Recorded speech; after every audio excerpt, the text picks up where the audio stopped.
오늘 아침 여러분의 스마트폰 계좌가 오랜만에 빨갛게 물들었을 겁니다. 오늘 2026년 4월 9일 주식시장이 폭등했습니다. 중동에서 2주간의 휴전 뉴스가 전해졌습니다. 국제유가는 18%나 급락했습니다. 다들 속으로 생각하셨을 겁니다. 드디어 끝났다. 이제 살았다. 안도하셨나요? 솔직히 말씀드리겠습니다. 저는 오늘 아침 장이 열리자마자 보유 주식을 절반 이상 팔았습니다. 그리고 현금을 확보했습니다. 남들 다 살 때 왜 팔았냐고요? 온 세상이 환호하는데 왜 역주행을 하냐고요? 이유는 단 하나입니다.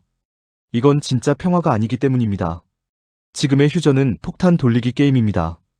그 타이머를 딱 2주 뒤로 밀어놓은 거대한 정치쇼일 뿐입니다. 이스라엘이라는 통제불능의 뇌관은 아직 살아있습니다. 이 뇌관이 다시 터지는 날, 국제유가는 배럴당 170달러를 향해 치솟을 겁니다. 오늘 여러분이 본 수익은 하루아침에 증발할 수 있습니다. 도대체 왜 지금이 추격 매수할 때가 아닌지 제가 명백한 팩트로 증명해드리겠습니다. 오늘 아침 뉴스를 다시 한번 꼼꼼히 보십시오. 유가 18% 급락, 중동 리스크 해소. 증권가 리포트들은 지금 당장 주식을 사라고 부추깁니다. 하지만 저는 이 화려한 18%라는 숫자를 보는 순간 오히려 등골이 서늘해졌습니다. 숫자에 감춰진 진짜 의미를 계산해 보았기 때문입니다. 잠깐 냉정하게 숫자를 들여다봅시다. 미국 에너지정보청 자료에 따르면 이번 중동 전쟁이 터지기 전 국제 유가는 약 66달러 수준이었습니다. 그런데 지금은 얼만가요? 18%가 빠졌다는 오늘 기준으로도 여전히 94달러 언저리에 머물고 있습니다. 계산기를 두드려 보시기 바랍니다. 66달러와 94달러, 그 사이에 무려 30달러에 가까운 거대한 공간이 떡하니 남아 있습니다. 경제학 개념 하나를 짚고 가겠습니다. 바로 리스크 프리미엄입니다. 리스크 프리미엄이란 불확실성에 대비해 미리 얹어두는 웃돈입니다. 사고가 날까봐 두려워서 자동차 보험료를 비싸게 내는 것과 똑같은 이치입니다. 이 30달러가 바로 시장이 아직 걷어내지 못한 거대한 전쟁 프리미엄입니다. 시장은 아직 평화를 믿지 않는다는 결정적 증거입니다. 만약 금융시장이 진심으로 이번 휴전을 완벽한 평화의 시작이라고 믿었다면 어땠을까요? 유가는 94달러가 아니라 전쟁 이전 수준인 60달러대 중반으로 곤두박질 쳤어야 정상입니다. 왜 유가는 94달러에서 멈춰섰을까요? 월가의 스마트머니, 거대 헤지펀드, 원유 선물 트레이더들을 생각해 보십시오. 이 사람들은 우리 같은 개인 투자자보다 수십 배 빠르고 정확한 정보망을 가지고 있습니다. 그들이 30달러어치의 프리미엄을 고스란히 남겨둔 겁니다. 이유는 단 하나입니다. 이 2주짜리 휴전이 언제 무너질지 모르는 모래성이라는 것을 그들은 이미 알고 있기 때문입니다. 그렇다면 왜 이 휴전은 모래성일까요? 도대체 무대 뒤에서는 무슨 일이 벌어지고 있는 걸까요? 최근 상황을 돌아봅시다. 미국 트럼프 대통령의 최후 통첩 90분 전에 극적으로 타결된 협상입니다. 영화 대본도 이렇게 쓰면 너무 자기적이라고 감독에게 편집당할 겁니다. 강렬한 정치적 쇼맨십의 냄새가 진하게 납니다. 그리고 이 쇼에 가장 큰 문제가 있습니다. 무대 위 배우 중 한 명이 애초에 대본대로 움직일 생각이 전혀 없다는 사실입니다. 바로 이스라엘입니다. 이스라엘은 휴전에 동의는 했습니다. 하지만 네타냐후 총리에게는 전쟁을 어떻게든 끌고 가야만 하는 절박한 개인적 이유가 있습니다. 만약 그가 2주 뒤에 방아쇠를 다시 당긴다면 오늘 여러분이 환호하며 올라탄 그 주식들은 어떻게 될까요? 왜 제가 이 합의를 믿지 않는지 각국의 숨겨진 셈법을 하나씩 해부해 보겠습니다. 표면적으로는 미국과 이란이 합의했고 이스라엘도 고개를 끄덕였습니다. 겉보기엔 모든 게 순조롭습니다. 하지만 문제는 이 악수 뒤에 숨겨진 그들의 진짜 머릿속입니다. 이스라엘 네타냐후 총리의 상황을 보면 등골이 오싹해집니다. 네타냐후는 지금 완벽한 정치적 생존의 벼랑 끝에 서 있습니다. 그는 현재 이스라엘 국내에서 뇌물수수, 사기, 배임 혐의로 재판을 받고 있습니다. 유죄 판결이 나는 순간 그의 정치 생명은 끝입니다. 권력을 잃는 것은 물론이고 감옥행까지 각오해야 하는 처지입니다. 그런데 이스라엘 법에는 아주 묘한 조항이 하나 있습니다. 국가가 전시 상황일 때는 총리에 대한 사법 절차가 사실상 지연되거나 멈출 수 있습니다. 여기서 우리는 웩더 도괴그 더 도그이라는 정치 경제학 용어를 떠올려야 합니다. 웩더 독이란 꼬리가 몸통을 흔든다는 뜻입니다. 정치인이 자신의 국내 권력을 유지하거나 비리를 덮기 위해 일부러 외부 전쟁이나 위기를 조장하는 현상을 말합니다. 네타냐후에게 지금의 전쟁은 단순한 국가 안보 문제 아닙니다. 자신을 감옥으로부터 지켜주는 유일한 방패입니다. 자신을 보호해주는 이 전쟁을 그가 순순히 끝내고 싶어 할까요? 2주 뒤에 그가 진짜 평화협정서에 서명할 거라고 믿으십니까? 역사는 이미 정답을 수차례 보여주었습니다. 네타냐후는 과거에도 정치적 위기 때마다 평화협상을 무산시킨 전력이 빼곡합니다. 그에게 이번 2주 휴전이란 전열을 가다듬고 숨을 고르는 쉬는 시간일 뿐입니다. 결코 전쟁의 마침표가 아닙니다. 이란의 사정도 크게 다르지 않습니다. 이란은 이번 합의로 당장의 체면은 살렸습니다. 하지만 이란 정부 역시 거센 국내 강경파들의 압박에 시달리고 있습니다. 미국 트럼프의 협박에 굴복했다는 비판이 조금만 거세져도 언제든 태도를 돌변할 수 있습니다. 미국은 어떨까요? 트럼프 대통령에게 이번 2주 휴전은 자신의 외교적 능력을 과시하기 위한 거대한 정치 이벤트입니다. 중동 땅에 진짜로 지속 가능한 평화를 구축하려는 깊은 의지가 있는지는 심각한 의문입니다. 당장의 지지율 펌핑이 필요했을 뿐이죠. 결국 오늘의 환호성은 이 세 나라 정치인들의 이기적인 이해관계가 우연히 딱 2주 동안만 겹쳐서 만들어진 신기루입니다. 아무도 진심으로 평화를 원하지 않습니다. 이 불안정한 균형이 깨지는 순간 시장은 전에 없던 패닉에 빠지게 됩니다. 그 균형이 깨지고 진짜 전쟁이 재개되면 어떻게 될까요? 그때 유가는 도대체 어디까지 치솟게 될까요? 글로벌 투자은행들은 최악의 경우 배럴당 170달러를 경고합니다. 숫자만 들으면 사실감이 잘 오지 않으실 겁니다. 그래서 이 170달러를 우리의 진짜 일상으로 번역해드리겠습니다. 여러분이 오늘 저녁 시켜 먹을 치킨을 생각해 보십시오. 치킨, 입고 있는 옷, 손에 들고 있는 스마트폰. 이 모든 물건에는 여러분 눈에 보이지 않는 거대한 비용이 숨어 있습니다. 바로 운송비입니다. 공장에서 창고로, 창고에서 대형마트로, 마트에서 우리 집 현관문 앞까지. 모든 물건은 기름을 펑펑 태우며 우리에게 옵니다. 유가가 170달러로 2배 이상 뛰면 어떻게 될까요? 택배비가 2배, 3배로 뛰는 것과 같습니다. 밀가루 값이 오르고 튀김유 값이 폭등합니다. 자연스럽게 치킨 값이 또 오르고 옷값이 오르고 아이폰 가격표가 바뀝니다. 전 세계 모든 물건의 가격표가 하룻밤새 다시 쓰이는 겁니다. 이게 바로 그 무서운 인플레이션입니다. 그런데 문제는 여기서 끝나는 게 아닙니다. 경제의 진짜 지옥은 지금부터 시작입니다. 물가가 이렇게 미친 듯이 폭등하면 돈줄을 쥐고 있는 미국 중앙은행, 연준은 어떻게 반응할까요? 선택의 여지가 없습니다. 금리를 다시 올려서 시중에 풀린 돈의 흐름을 꽉 쥐어짜야만 합니다. 물가를 잡아야 하니까요. 그런데 지금 연준은 원래 금리를 내리려고 준비하고 있었습니다. 왜냐고요? 미국도 한국도 전 세계 경기가 싸늘하게 식어가고 있었기 때문입니다. 경기는 차갑게 식어가는데 유가 때문에 물가만 펄펄 끓어오르는 기괴한 상태. 경제학에서는 이를 스태그플레이션이라고 부릅니다. 가장 쉬운 비유를 들어드리겠습니다. 여러분이 자동차를 몰고 있습니다. 앞에는 천길 낭떠러지가 있고 뒤에서는 산불이 쫓아옵니다. 브레이크를 밟자니 뒤에서 오는 불에 타 죽게 생겼고 엑셀을 밟자니 낭떠러지로 추락할 판입니다. 이게 지금 스태그플레이션 앞의 세계 경제입니다. 연준이 물가를 잡겠다고 금리를 올리면 이미 체력이 바닥난 기업들은 그 자리에서 쓰러집니다. 구조조정이 시작되고 실업자가 거리로 쏟아집니다. 반대로 경기를 살리겠다고 금리를 내리면요. 170달러짜리 유가에 기름을 붓는 격입니다. 월급은 그대로인데 밥값만 2배로 뜁니다. 지옥문이 열리는 겁니다. 이런 숨막히는 스태그플레이션 상황에서 주식이 오를 수 있다고 보십니까? 절대 불가능합니다. 잘 나가던 애플, 엔비디아, 마이크로소프트 같은 빅테크 기업들이 천문학적인 AI 투자를 계속할 여유가 있을까요? 소비자들이 밥 먹을 돈도 없는데 200만 원짜리 최신 스마트폰을 선뜻 살까요? 모든 대답은 단호하게 아니오입니다. 그래서 제가 말씀드리는 겁니다.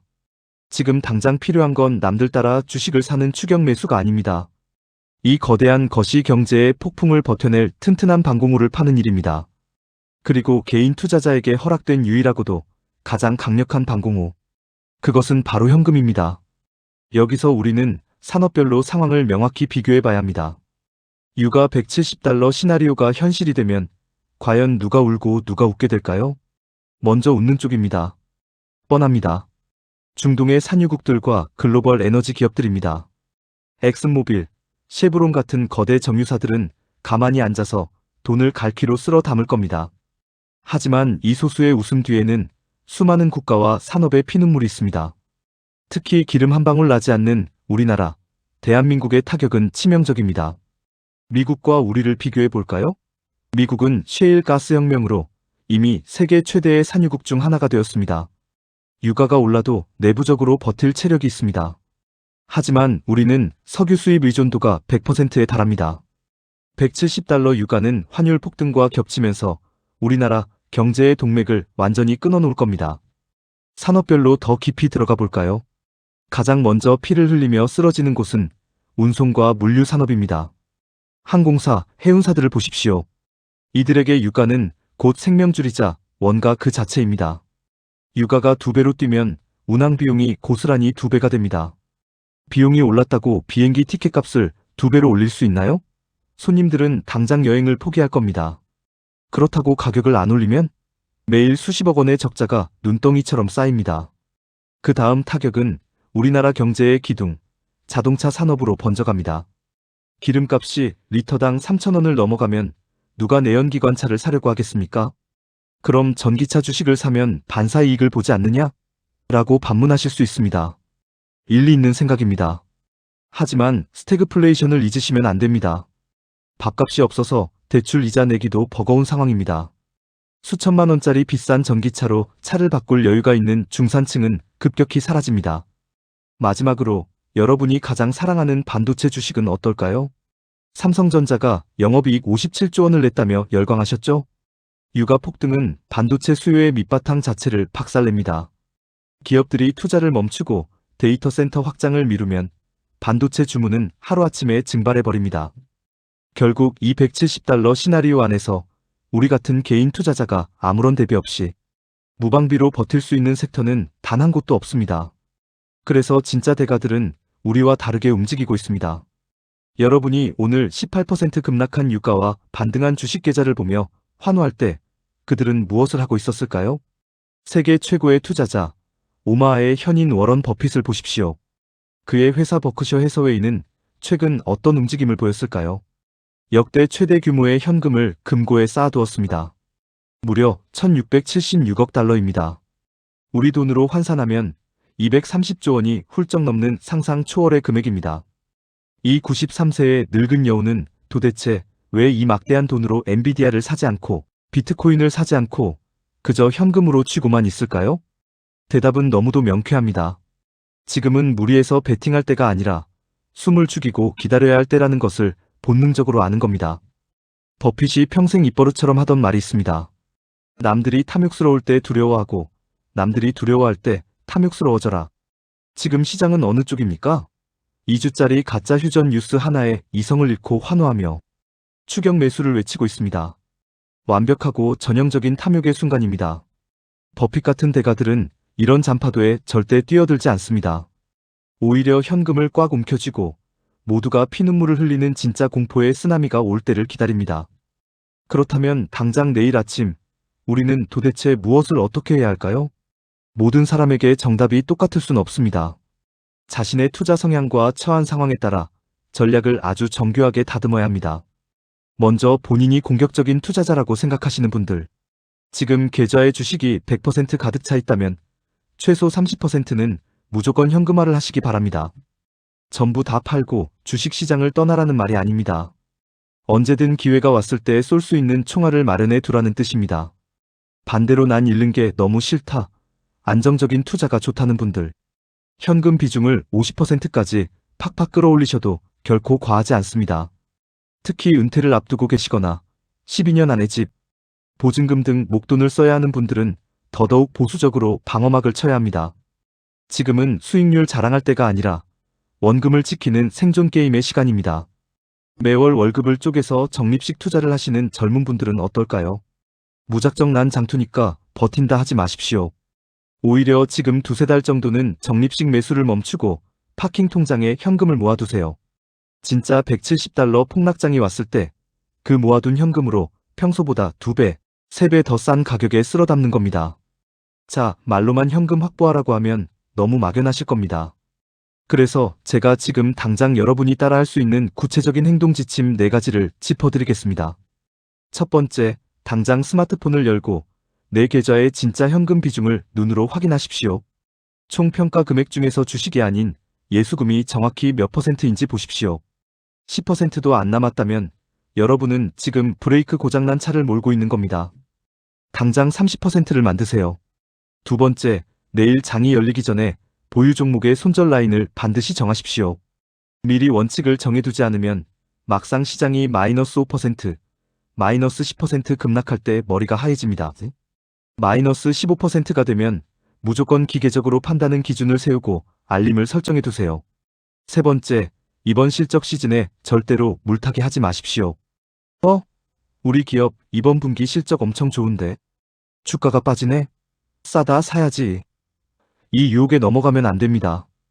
유가 폭등이라는 거시 경제의 쓰나미 앞에서는 개별 종목의 실적은 힘없는 종이배에 불과합니다. 최소 2주는 관망하십시오. 네 번째, 계좌에 안전 자산이 있는지 점검하십시오. 달러, 금, 혹은 만기가 짧은 단기 국채가 있습니까? 전혀 없다면 일부라도 편입을 고려해야 합니다. 특히 달러는 대한민국 투자자에게 최고의 방패입니다. 위기가 오면 환율은 급등하기 때문에 원화 자산의 손실을 달러가 완벽히 방어해줍니다.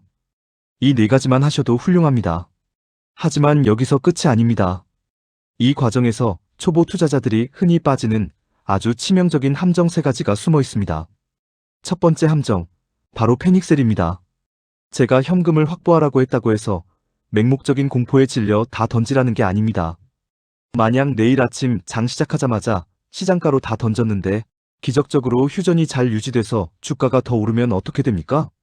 여러분만 바닥에서 주식을 뺏긴 바보가 되는 겁니다. 자신이 목표한 현금 비중 30%를 단 하루가 아니라 3일 혹은 일주일에 걸쳐서 차분하게 분할 매도하십시오. 조급함은 언제나 계좌를 녹입니다. 두 번째 함정, 뉴스에 춤추는 뇌동매매입니다. 앞으로 2주 동안 미친 듯이 속보가 쏟아질 겁니다. 협상 결렬 위기 하면 팔고 다음날 다시 대화 재개하면 또 사고, 이러면 증권사 수수료만 갖다 바치고 여러분의 멘탈은 갈기갈기 찢어집니다. 2주 뒤 진짜 결과가 나올 때까지 뉴스는 그냥 참고만 하십시오. 세 번째 함정, 안전자산 몰빵입니다. 방어막을 치라고 했지 전 재산을 금이나 달러로 바꾸라는 뜻이 절대 아닙니다. 금값은 이미 역사적 고점 부근에 있습니다. 달러 역시 타이밍을 잘못 잡으면 환차손을 크게 입습니다. 내 전체 자산의 10%에서 최대 20% 정도만 보험용으로 분산해두는 것이 핵심입니다. 한 곳에 몰빵하면 그곳이 터질 때 인생이 끝납니다. 자, 길게 말씀드렸지만 오늘 이 모든 이야기의 핵심은 한 문장으로 요약됩니다. 정치인의 화려한 쇼를 믿지 말고 냉혹한 시장의 숫자를 믿어라. 유가에 아직 $30의 전쟁 프리미엄이 덕지덕지 붙어있다는 이 차가운 사실. 이것이 바로 시장이 우리에게 보내는 가장 강력하고 명백한 경고 시그널입니다. 월가의 거대 자본은 이 휴전을 믿지 않고 코웃음을 칩니다. 워런 버핏은 230조 원을 금고에 넣고 폭풍이 오길 기다립니다. 그런데 도대체 왜 우리는 스마트폰 헤드라인 한 줄에 환호하며 빚까지 내서 추격 매수라는 불나방 짓을 해야 합니까? 투자의 세계에서 가장 무서운 적은 경제 위기도 유가 폭등도 아닙니다. 바로 우리 마음속의 조급함입니다. 이 주식 안 사면 나 혼자 벼락 거지 될 것 같다. 남들은 다 수익 내는데 나만 소외되는 것 같다. 이런 불안한 감정이 여러분의 이성을 마비시키고 계좌를 망가뜨립니다. 트럼프의 얄팍한 정치쇼에 네타냐후의 벼랑 끝. 생존 게임에 여러분이 땀 흘려 번 피 같은 돈을 판돈으로 걸지 마십시오.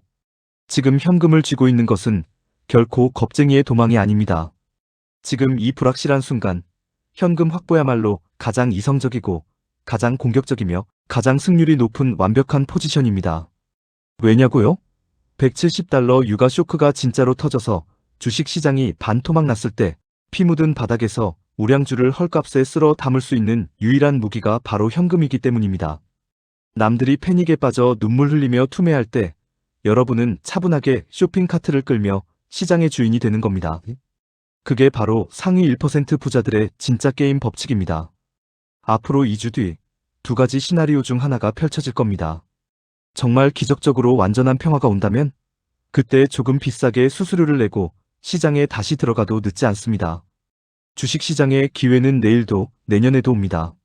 하지만 휴전이 산산조각 나고 유가가 $170를 돌파하는 지옥이 열린다면 오직 오늘 현금을 미리 확보해둔 현명한 여러분만이 뼈아픈 손실을 피하고 살아남을 겁니다.